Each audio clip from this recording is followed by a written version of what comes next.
Están acá presentando el libro, no debemos pasar por alto. El libro se llama La mano visible de la banca invisible, cuyo autor es Guille Oglietti y el coautor es Sergio Martín Páez. El prólogo lo hizo Álvaro García Linera y arranca con una anécdota, Álvaro, que me gustaría que la cuentes vos. El prólogo, ¿no? Tu reunión con los banqueros. ¿La podés contar la anécdota, por favor, cómo es? Sí, este era... creo que digo, sí, el año 2010, 2011. Te juntás con los banqueros. Y en pleno ímpetu de las transformaciones, ¿no? Bien. Éramos también más jóvenes. Y, claro, sin mucho que perder hacia atrás. Sí. Y habíamos tomado la decisión con Evo de que íbamos a implementar una serie de medidas. Bien. Y entonces, siempre hemos sido muy francos, nunca hemos escondido nuestras intenciones. Bien. Porque internamente habíamos discutido, oye, la banca es un resorte económico muy importante del desarrollo de un país y hay la opción de nacionalizar. De nacionalizar. Claro, lo habíamos discutido internamente. Pero luego habíamos dicho que no era necesario, lo que podíamos hacer era una banca estatal, fuerte, que compita con la privada en términos de servicios, pero unas decisiones desde el Banco Central y desde el gobierno que reoriente a la banca privada hacia el desarrollo. Pero internamente habíamos visto la posibilidad de que si nacionalizábamos. Toda la banca. Claro, porque antes habíamos nacionalizado el gas, habíamos nacionalizado la electricidad, habíamos nacionalizado las telecomunicaciones, habíamos nacionalizado el agua, la línea aérea. ¿Por qué no a la banca? Se puede hacer. No hay una ley natural que diga que no se puede hacer. Es un tema de cálculos, de efectos que te puede producir. Bien. Y entonces nos reunimos con los banqueros y dijimos, oigan señores, ¿cómo están? Estaban ahí todo bien, Sí. internados, con su corbata y sus rostros serios, preocupados, circunspectos. Y entramos pues y... ¿Cómo están, compañeros? ¿Cómo está, vicepresidente? Y dijimos, oigan, compañeros, tenemos una noticia buena y una noticia mala. Entonces se miran entre ellos, comienzan a toser, se incomodan. Bueno, comencemos con la noticia buena, nos dice. Claro. Entonces, de frontón, oigan, no vamos a nacionalizarlos. Qué alivio. Se sintieron muy felices, contentos. Qué bien, vicepresidente, porque sí, eso puede generar problemas en el sistema financiero y puede haber corrida bancaria. Pero tenemos la noticia mala. Y la noticia mala es de que de sus ganancias van a pagar el 50% al Estado. Pero ¿cómo no es posible? Eso va a generar problemas. Y la segunda parte es de que vamos a hacer de que el 60% de sus recursos, de sus ahorros, lo dirijan a prestar al sector productivo. No al sector especulativo ni al sector comercial, sino al sector productivo, pequeño, mediano y grande, con una tasa de interés definida por el Estado. Se protestaron, molestaron, pero y les decía, oigan compañeros, hay gente dentro del gobierno que quiere nacionalizarlos, entonces reflexionen bien su protesta, porque si la cosa no funciona, pues el plan B va a funcionar. El libro tuyo, Guille, da alguna precisión. En Paraguay los impuestos llegan al 9% de la rentabilidad bruta, en Argentina al 15%, en Chile al 25%, a veces pasan el 30%, decís en la muy buena investigación. La excepción es Bolivia, donde se llega al 42%, pero debería de ser 50%. Pues, vos decís debería de ser 50%. Sí. En el prólogo. Ese o sea, fue te el quedaste acuerdo. corto. O sea, Sí. a ver, el cobro de impuestos en Bolivia triplica casi el cobro de impuestos en la Argentina. Exacto. Y hice un cálculo para vos. Vos Daniel. hiciste un cálculo que me lo mandaste hoy por WhatsApp. Compartilo. Bueno, si Argentina cobrara impuestos en la misma magnitud que Bolivia, en la misma proporción, estaría generando recursos adicionales cercanos a los 2.000 millones de dólares por año. Es una barbaridad. En 10 años, una década, lo que dura el acuerdo con el Fondo Monetario Internacional, estaría generando con un solo sector casi la mitad de los recursos. Casi la mitad de Para lo que pagar. se debe. Con el adicional. Con el Adicional. Claro, no de Bien. lo que tenés. Cobrando lo que cobra Bolivia. Y acá está, subyace acá una discusión que nosotros la venimos entablando con Amado, que es integrante del programa, hace años, que es la famosa correlación de fuerzas. Que es un poco ¿Qué pasa? ¿Qué te reís, Amado? No. Es lo que subyace porque cuando uno plantea medidas... Vos imaginate en esa situación el presidente y vicepresidente de Bolivia sentados con los circunspectos, con los banqueros. con los banqueros, porque ahí está la correlación de fuerza acá en carne viva, la discusión en carne viva de lo que es posible. Lo primero que hace un proceso político, filosófico, es definir el campo de lo posible. Y ha calado muy fuerte la determinación del campo de lo posible que hace el neoliberalismo sobre nuestras cabezas, sobre nuestras dirigentes y dirigentes políticos. El famoso no hay alternativa de Margaret Thatcher. Claro, recién muy lindo lo relataba Álvaro, ¿no? Esto de, bueno, te sentás y le decís, miren, la buena noticia es que no les vamos a estatizar. Y los tipos dicen, qué bueno, porque eso traería muchos problemas. Bueno, pero le vamos a cobrar más impuestos. Uy, eso va a traer muchos problemas. Todo trae muchos problemas, lo que se hace en favor de las grandes mayorías o para cambiar el sistema. Y esta gran investigación que hizo el equipo de CELAC, me parece que pronto le va a poder dar otra vuelta de tuerca, que es los mecanismos de ilusión del sistema financiero, porque Bolivia llega al 42%, nosotros al 15% y lo que fuere, de los estados contables. Si hay un sector que es extraordinario para utilizar las guaridas fiscales, abrir una sucursal en Bahamas, otra no sé dónde, y empezar a mover los fondos, los movimientos de capitales entre las distintas regulaciones, es el sistema financiero. De hecho, no solo lo hace para su propia rentabilidad, sino que también lo hace como soporte al resto de la actividad económica de las transnacionales en nuestros países. Entonces, fíjate si será importante este tema y fíjate si habrá mucho para hacer. No solo es que hay alternativa, cuanto uno mueve más el campo de lo posible, más alternativas aparecen. ¿Qué hay a propósito de la remanida correlación de fuerza, que es la excusa preferida a mano de los sectores? Es una discusión muy contemporánea en la Argentina, te lo quiero decir. Yo sé que estás muy al tanto de lo que sucede acá en la Argentina, Álvaro. A propósito de los límites de lo posible, ¿no? El sector posibilista, que dicho sea paso, es el discurso dominante en este momento, dice, no están dadas las correlación de fuerza, y es un poco el argumento que dan para no promover alguna medida. Mira, lo que muestra la brillante investigación de Guille y del equipo de CELAC es de que en la banca hay grandes recursos económicos disponibles actualmente y muy poco, con muy baja tributación en el continente. Es más, la investigación de Guille muestra que los bancos extranjeros en la crisis del 2020 han ganado en América Latina lo que no han ganado en Europa. Por la pandemia. Es una cosa, es una locura. Es una locura que América Latina sea el lugar de reserva para generar ganancias. Y los datos que da Guille son extraordinarios. Ahora, ¿qué hacer ahí? También la pandemia mostró otra cosa. Que lo que hace un tiempo se decía es imposible, es posible. Se decía antes de que los bancos centrales deben ser autónomos e independientes y no involucrarse en las políticas públicas. Pues resulta que Estados Unidos, en 2008 y ahora recientemente, ha nacionalizado parte de su banca que entró en crisis. Ha puesto tinta a la maquinita de fabricar billetes y dólares y ha metido a circulación billones de dólares para dinamizar su economía. Y lo mismo ha hecho Europa y lo mismo ha hecho Inglaterra. Cosas que hace 5, 10 o 15 años eran un pecado. Era un hecho antinatural de la economía, que los bancos centrales se conviertan en actores de políticas públicas. Y ahora lo han hecho. Bolivia es un ejemplo en pequeñito de que la tal correlación de fuerzas y de que las leyes naturales del mercado son un eufemismo de decisiones y voluntad política.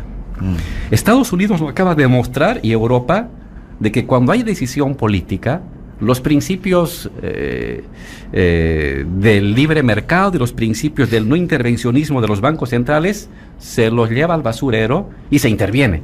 Estás hablando de la expansión monetaria. De la expansión monetaria, tanto norteamericana como europea. Y entonces, hoy, los principios y las leyes del mercado y los miedos del mercado se han reblandecido. Lo que hay es pura voluntad y decisión política. Entonces, bajo esas reglas de este mundo post-pandemia, hay que reflexionar sobre qué medidas puede tomar un gobierno para canalizar recursos de la banca y ganancias de la banca al desarrollo de un país. Es posible. Hay que estudiar repercusiones, evidentemente. El sistema, digamos, de México o de Brasil o de Argentina es mucho más sofisticado que el boliviano. Evidentemente hay más ramificaciones planetarias que hay que tomarlas en cuenta, pero hay el principio básico. Si ese dinero puede ser apalancado para financiar bienestar de la población, ¿por qué no? No hay ninguna ley celestial que nos prohíba tomar esa decisión bajo el principio de vista. Si es que va a beneficiar a los más humildes del país, se justifica. Técnica, moral, económica, matemáticamente, se justifica. Entonces, debatamos sobre esas posibilidades que se nos abren para enfrentar un tiempo muy asfixiante y muy complicado de una pandemia y una pospandemia. Y una guerra, disculpame el elemento de la guerra que nos está abatiendo el mundo entero. Es una moneda en el aire la guerra. Claro. Hoy es una moneda en el aire. A quien tenés a tu izquierda, estamos hablando aquí con Álvaro García Linera. Estar a la izquierda de Álvaro ya me pone muy feliz. Estás muy a la izquierda, mirá que hay que estar a la izquierda de García Linera. Tomó la decisión para mí más importante, esto lo dije públicamente un montón de veces, lo voy a repetir, más importante de todo el periodo kirchnerista de 12 años y medios de Néstor Kirchner y Cristina, que afectó al poder económico, que fue la reestatización de los fondos jubilatorios. El único país en todo el mundo que privatizó su sistema jubilatorio y luego lo reestatizó fue la Argentina, gestión de Cristina. Y gestión de la decisión política la tomó Cristina. No, claro, la decisión política la tomó Cristina, pero obviamente hubo algún funcionario, en el caso de fuiste vos, que fue y hubo muchos en ese momento. Esto lo contaste 1000 veces, pero en aquel momento la correlación de fuerza tampoco daba, ¿no? Mira, Bolivia y Argentina, muchos países de Sudamérica, pero en ese momento Bolivia y Argentina demostraron que la voluntad política es más que la foto de la correlación de fuerza. Porque pensar la correlación de fuerzas como una foto, ahí viene el problema filosófico, si querés. La correlación de fuerzas es un devenir, y cada decisión que uno toma altera para un lado o para otro la correlación de fuerzas. Ahora, si hay un gobierno, una sociedad que lo ve como una foto, bueno, se termina anquilosando una situación que no se puede modificar. Álvaro decía hace un rato, estatizamos el gas, las telecomunicaciones en Bolivia, muchas actividades, la electricidad. Aquí en Argentina recuperamos el sistema jubilatorio, que era un emblema del neoliberalismo, el eje del uso del ahorro de una sociedad para utilizarlo a favor del capital. Porque lo otro que me parece que hay que recordar, cuando se habla de libre mercado, lo escuchaba recién a Álvaro, estos cambios que hacen groseros de ir de una banquina a la otra en los países centrales, porque te sacan una doctrina o la contraria en 5 días de diferencia, ¿no? Yo me acuerdo Estamos viendo asterisco, estamos viendo cómo se restituyó el vínculo entre Venezuela cómo la democracia y Estados Unidos. Venezolana renace, claro, de golpe, de un día para el otro. Parece que estaba ya de antes la democracia venezolana.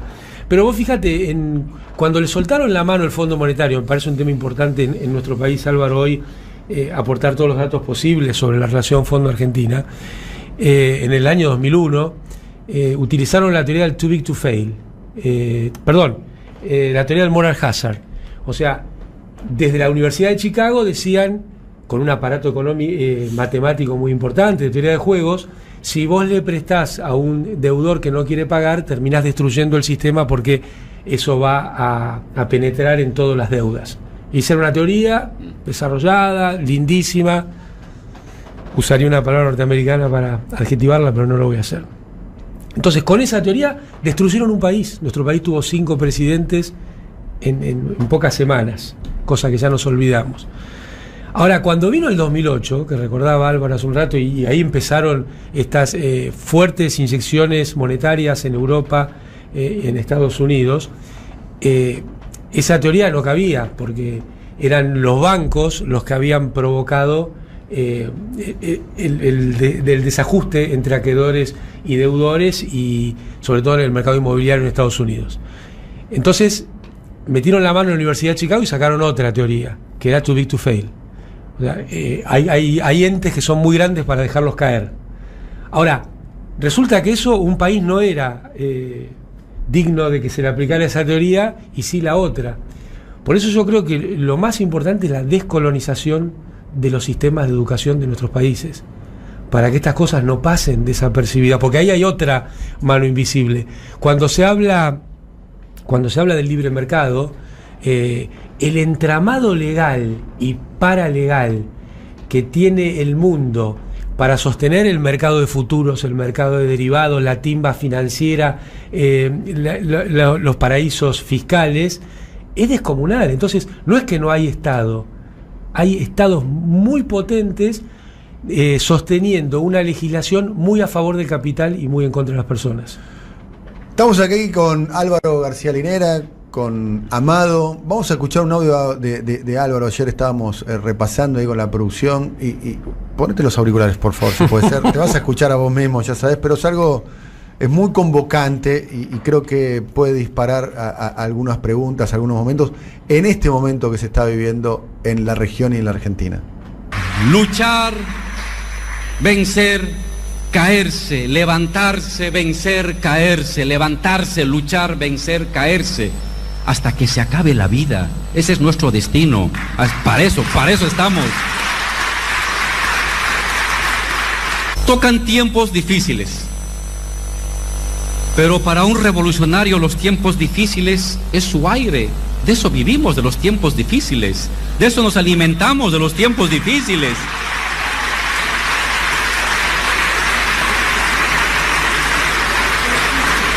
¿Acaso no venimos de abajo? ¿Acaso no somos los perseguidos, los torturados, los marginados de los tiempos neoliberales? El siglo de oro, la década de oro del continente no ha sido gratis. Ha sido la lucha de ustedes desde abajo, desde sus sindicatos, desde la universidad, desde los barrios, la que ha dado lugar al ciclo revolucionario. No ha caído del cielo esta primera oleada. Estamos fogueados. Traemos en el cuerpo las huellas y las heridas de las luchas de los años 80 y 90. Y si hoy temporalmente, provisionalmente tenemos que volver a replegarnos a esas luchas de los 80, de los 90, de los 2000, bienvenido. Para eso es un revolucionario, para asumir esa experiencia, para retomar lo que hicimos antes.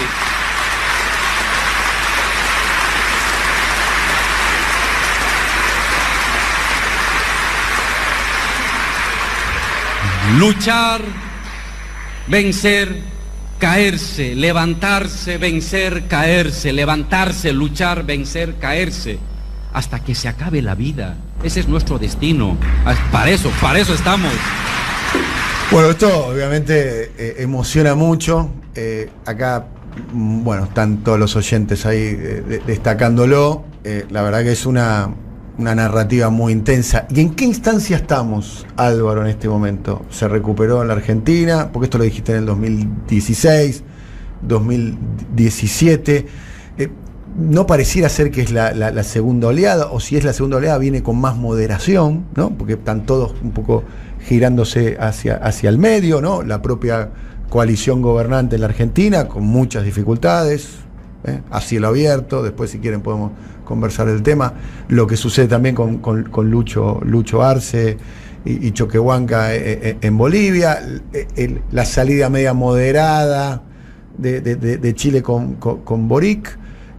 Ya Lula entendió rápidamente, ¿no? Puso a un vice muy conservador como Geraldo Alckmin, ¿no? Del partido de Fernando Enrique Cardoso. ¿En qué instancia estamos? Pareciera ser que el lawfare, ¿no? El disciplinamiento a través de los medios, los servicios de inteligencia y la justicia, ustedes fueron víctimas de eso. Amado estuvo años en prisión por eso. Pareciera ser que fue eficaz a la hora de disciplinar a diferentes actores políticos que vienen un poco más moderados, un poco más medidos, más disciplinados. ¿Observás eso o pensás que es un repliegue momentáneo en eso, en lo que vos calificás como los flujos y reflujos de la historia? Me acuerdo de estas reflexiones, creo que en una universidad. Había ganado Macri, se había perdido las elecciones acá,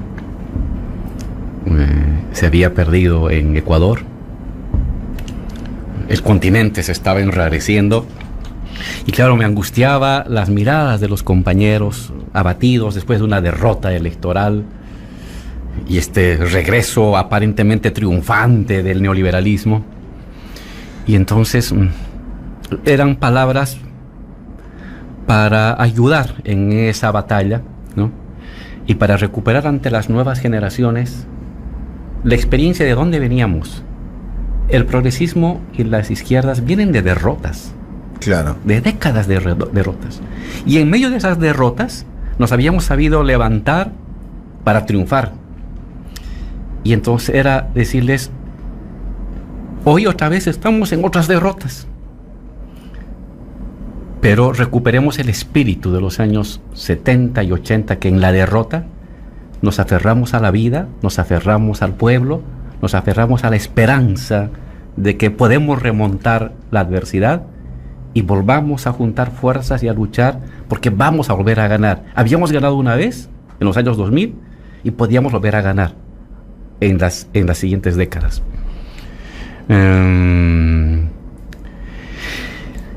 Y claro, cuando hablas de las olas, lo que yo reflexiono es que vivimos una gran oleada del progresismo, de lo nacional popular continental, que se inicia en Venezuela, se irradia Argentina, Ecuador, Paraguay, Uruguay, Bolivia, Brasil.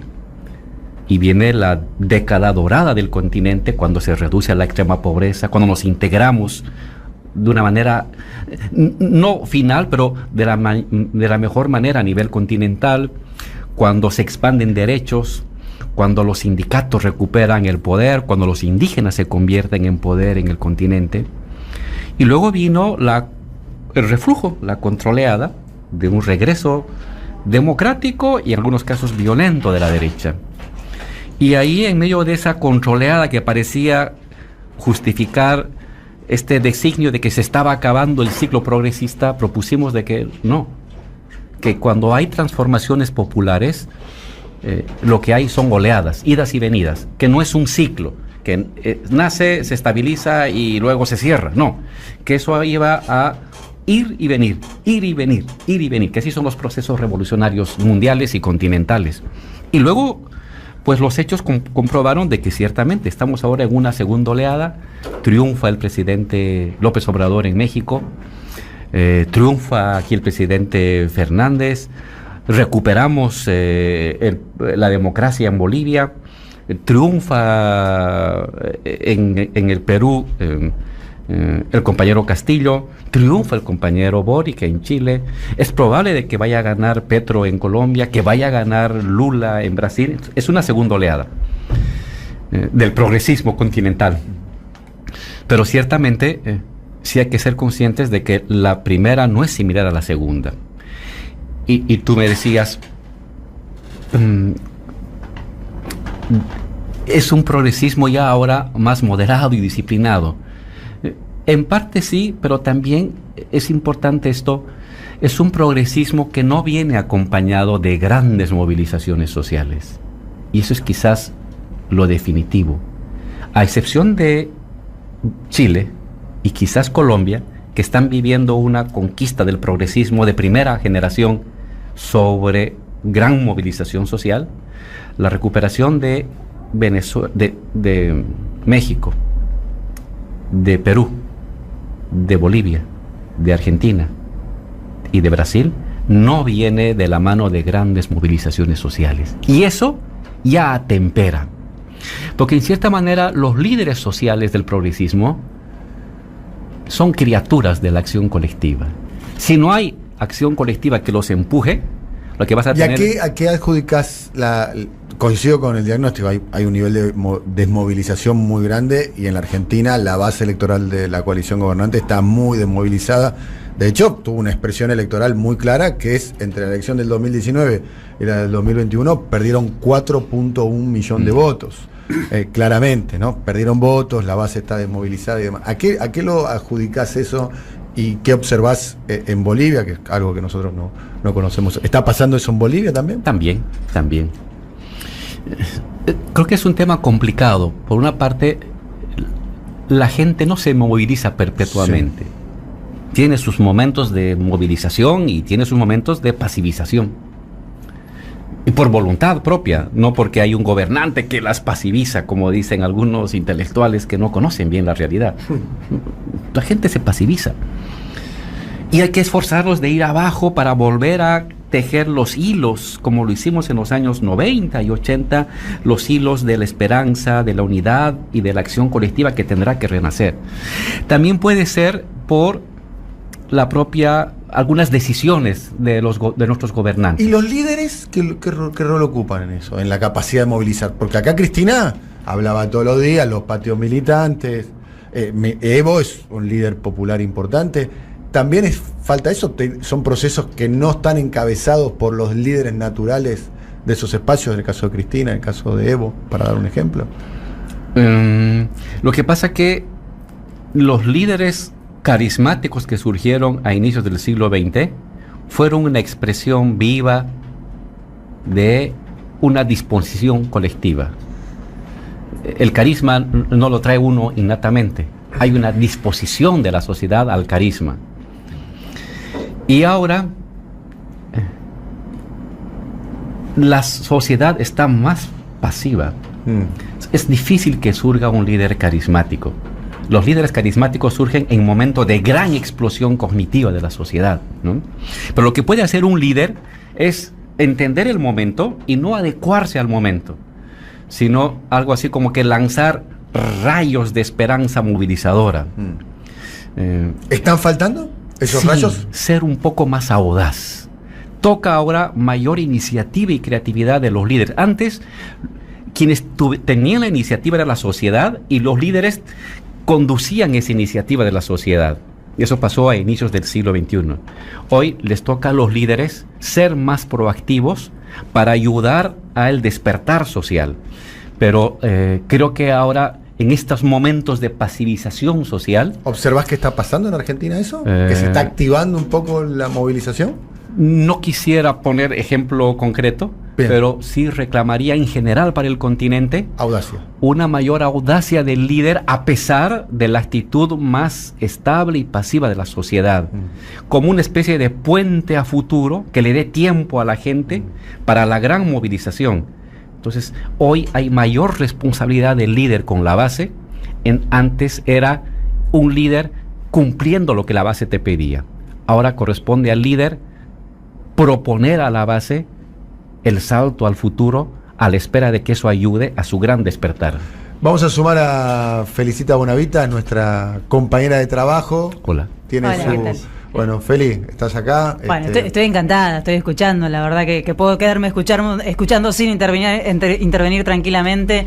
Digo, cuánta desaudacia que Álvaro hace alusión, reclamamos, ¿no? Y estamos esperando. Y cuánto ha cercenado la derecha las posibilidades del lenguaje que tiene el movimiento popular. Me parece que en toda la región y especialmente en Argentina, que si hablamos de revolución, nos acusan de que viene el comunismo, van a expropiar las tierras, no, estamos como un poco complicados en ese sentido. Y me parece que lo interesante de Bolivia es la posibilidad de hacer coincidir ese discurso que Álvaro baja con la práctica, ¿no? Que es una de los grandes problemas que tenemos, por lo que ha pasado durante los gobiernos de Evo Morales, el crecimiento que ha tenido Bolivia, que ha liderado en la región en su momento, y si miramos a lo que ocurrió últimamente, logró Bolivia algo que nosotros miramos con muchas ganas, que es aplicar, por ejemplo, un impuesto a las grandes fortunas de manera permanente, ¿no? En Bolivia lo tributan anualmente, eso me parece que es muy interesante para destacarlo.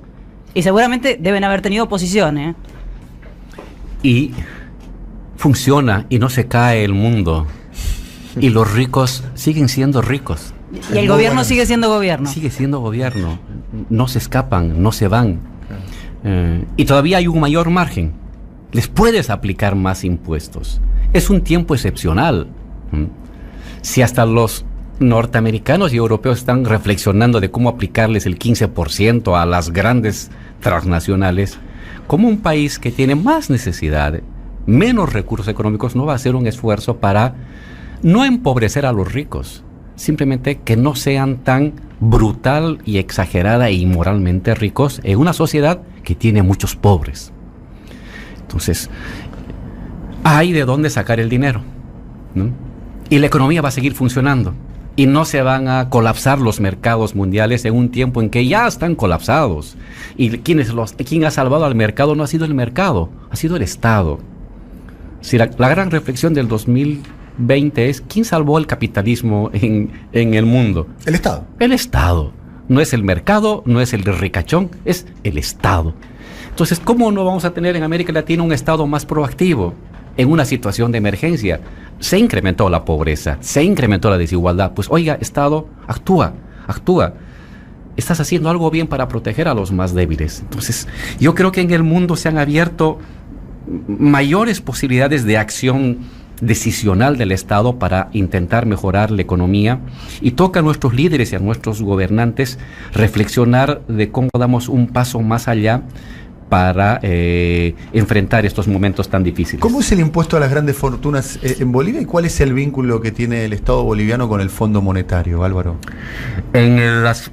Se ha fijado un monto, sí, de ingresos por encima del cual, si tienes tú esos ingresos anuales, vas a pagar un porcentaje extra de tus ingresos.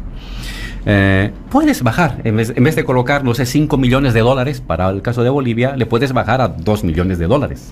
Igual siempre va a ser una pequeña minoría que tiene esas posibilidades, y si paga el 20% por los 3 millones de dólares extras, sigue siendo rico. Vas a poder seguir viajando a Miami a comprarte ropa como lo hacen nuestras élites continentales, va a seguir yendo al tenis, va a seguirse comprando el carro de última moda a fin de año, pero va a haber más dinero para construir la escuela y para hacer un bono social para las personas. Y también cóbrale el impuesto a la herencia. Que el joven que cree que el mundo es de los emprendedores y del mérito, pues que consiga su plata con su propio mérito y no por el mérito de su padre o de su abuelo, ¿no? Y no se va a caer el mercado y no se va a acabar la empresa. Simplemente parte de la riqueza que está concentrada en poquísimas manos va a llegar a la gente que ahorita necesita para invertir en su negocio, para tener un ingreso más estable. Entonces, hay un margen importante de decisionismo estatal que nuestros gobernantes tienen que intentar llevarlo adelante. Sí, yo creo, primero, ¿por qué era esta desmovilización que describía Álvaro? Y me parece que ahí hay una cuestión que es un subproducto negativo de las buenas políticas. Cuando hubo tanta incorporación de derechos, parecía que esto había llegado para quedarse para siempre. Parecía que no eran producto de la lucha, sino que eran producto del devenir. Y ahí creo que también hay un problema de nosotros, de nosotras, los que tratamos de comunicar cosas a nuestras poblaciones.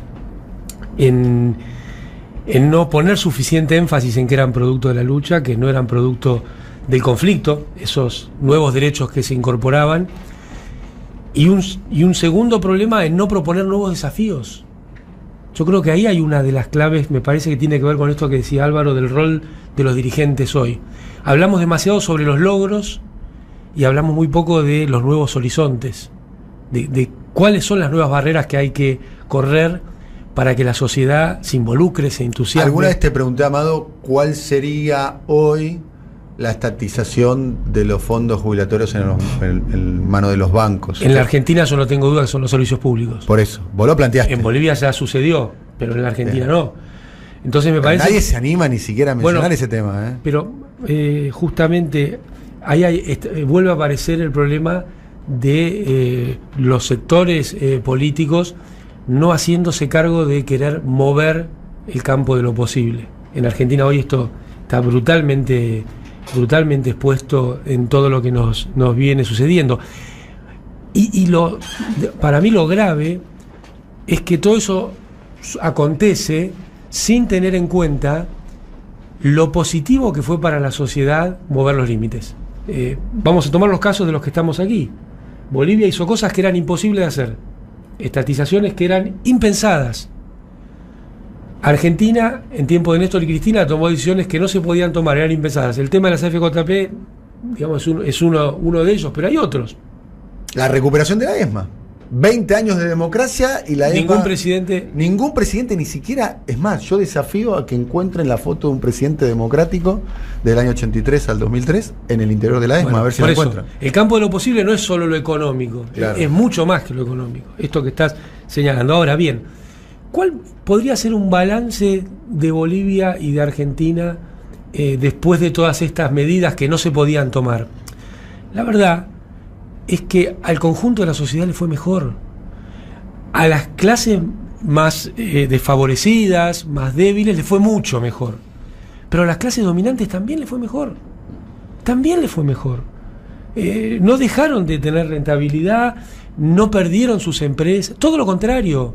Nosotros siempre que tomábamos una decisión, lo hacíamos para el conjunto de la Argentina, nunca neutral, siempre poniendo más énfasis en los que menos tenían. Pero te doy un ejemplo concreto.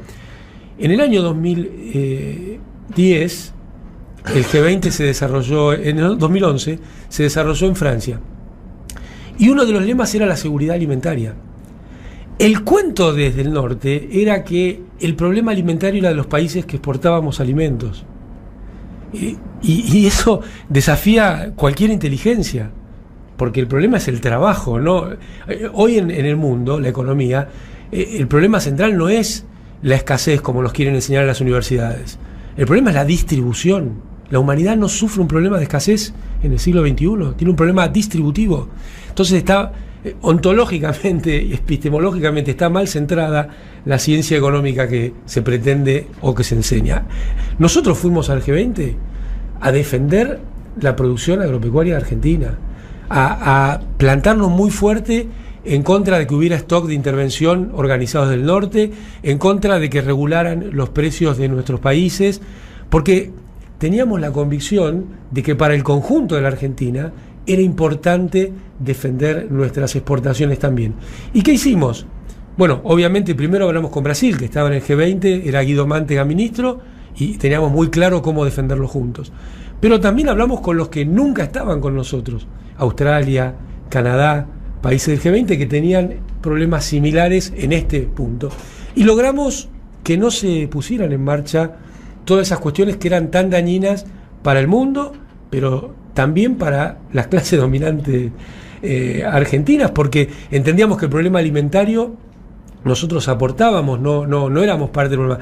Y lo que planteamos con toda claridad es que el problema alimentario tenía que ver con que los países industrializados no permitían que hubiera trabajos de calidad, estables, no precarios y con buenos salarios en nuestros países. No era el problema de los exportadores, que estamos sometidos a los mercados regulados en Chicago para los productos que vendemos, porque esa es la otra mentira, ¿viste? Nosotros vendemos productos que tienen mercados transparentes, o sea que los precios son los más bajos posibles en Chicago. Ahora, los servicios conexos para llevar esos productos a los centros, los transportes, los seguros, el financiamiento, son mercados oligopólicos de empresas de esos países. Mirá qué casualidad. ¿Dónde está el problema de los precios? ¿Dónde está el problema de los precios? ¿En nuestros países o es generado desde las potencias coloniales? Me parece que plantearnos, discutir estas cosas permite ampliar el campo de lo posible. Y muchas veces se pretende poner en el lugar de infantil a los planteos que quieren mover el límite de lo posible. Y ha demostrado la realidad de nuestros países, en concreto de Bolivia y Argentina, que podemos expresarlo hoy acá, que cuando se movieron esos límites le fue mejor al conjunto de la sociedad. Estamos aquí en un programa especial compartiendo ya el horario de nuestra compañera